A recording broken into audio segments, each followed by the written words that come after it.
What's up, guys? Today, an explanation on a HDMI switcher and splitter. So you're gonna want to watch this video.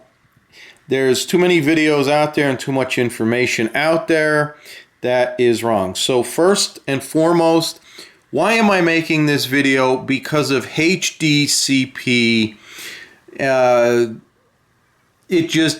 don't care what you're buying, it's not going to work. So what takes place is when you use a HDMI cable, if you got a new TV and it's got 3 or 4 or more HDMI inputs, you're good. So you can hook up, as many devices as you want. So you can hook up your cable box, you can hook up your Fire Stick, your Xbox, your PlayStation, whatever you want. But there's people out there that have TVs that have only one HDMI input. So you think, oh, okay, I'm going to go and buy this switcher and there's 4 inputs on this, and you can either push it manually or work it by a remote, which you can clearly see it has 1, 2, 3, 4. Depending on what you push, a little light will light up and it will go to that input. We turn this around and we take a look at it. You have an output. So this output, you're going to run a HDMI cable from the output to your TV's input. Now you have, 1, 2, 3, 4 other inputs. So you can hook your cable box up, you can hook your Fire Stick up, you can hook your Xbox up, whatever you want. But the problem is when you do that, there's a handshake that takes place over HDMI, and that is HDCP. High definition copyright protection. It's all fucking bullshit. Okay, and this kind of stuff pisses me off because people, do have TVs yet that have, and they paid good money, for these TVs when high definition just came, about, $2,000, $3,000, $4,000 you dump on a TV. And back then, you only had one HDMI output. Now, I've seen a lot of videos on YouTube talking about a splitter. What is a splitter? Well, back in the old days, the cable companies, they wanted you to run one TV. But you go to your local hardware store, you get a little splitter, and we can take a look over at a splitter. There's happens to be one still in this house. So if we look there, you got 2 outputs and an input. The way they would do it, they'd run the analog cable, the coax cable, into the one on the top, and then you would run, say, the left one to one TV and then the right one to another TV. And you can, basically watch what you want on each TV and give it to the cable company up their ass instead of them giving it to you up your ass. So they have what is called a HDMI splitter. Now, back in the day, it basically is a smaller box than this. So you'd have one input, and then you'd have on the other side 2 of these outputs, okay?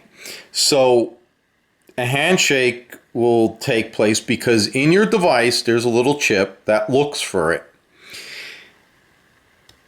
You would plug this output into your TV, and then you would take your input and run the device you wanted in, and then feed this output to, a switcher like this, and then you can open that up. These days, it's far and few between that you're going to find any HDMI splitters that do this correctly. Now, yes, you're going to hear a lot of people say, oh, it worked for me. Good for you. Congratulations, you got lucky. And that is the explanation between a switcher and a splitter.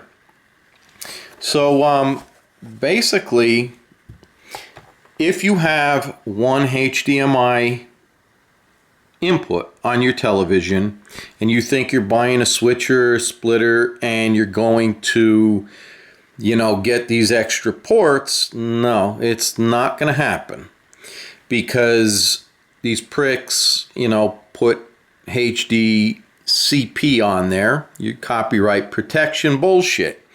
Now, back in '72, there was a Fair Use Act. So as long as you own an original piece of media, you are allowed by law one backup copy until you discard the original.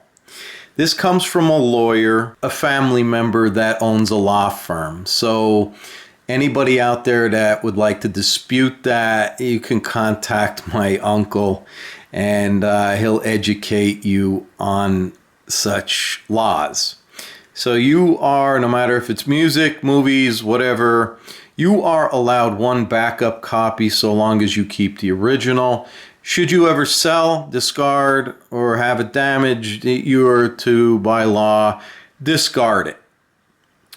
And that sums it up. Now, with this streaming stuff, there's capture cards out there that you can capture gameplay. There's legitimate uses for these devices. Capturing gameplay is one. Expanding HDMI ports because you have a TV that only has one. So you run the HDMI cable from out to the in, and then your cable box, and then your Fire Stick and your Xbox and whatever to expand that TV, because you know, maybe if it was 10, 15 years ago or whatever, you paid $2,000, $3,000, $4,000 for your HDMI TV. Now all of a sudden they turn around and they say, nah, you know what? We're going to put this shit on there. You're not allowed to, you know, copy anything, but you're interfering now because now you're making me go out and buy another TV. So I hope this video explains about the switcher, the splitter, and also gives you some insight before you purchase one of these, because this thing I went to use for another project, and it was not to capture video, not to record it, but simply add some extra HDMI ports. It doesn't work. The cable box has the HDMI or the HDCP protection, and bam, you know, you're fucked. You can't use it. So being you want to use that and a Fire Stick together, no go. You want to use the Fire Stick and a DVD player, providing it doesn't have the HDCP on it. You know, you're golden. You could get one of these. But for the most part, that's everything you need to know in a nutshell. Don't search any further than what you just heard.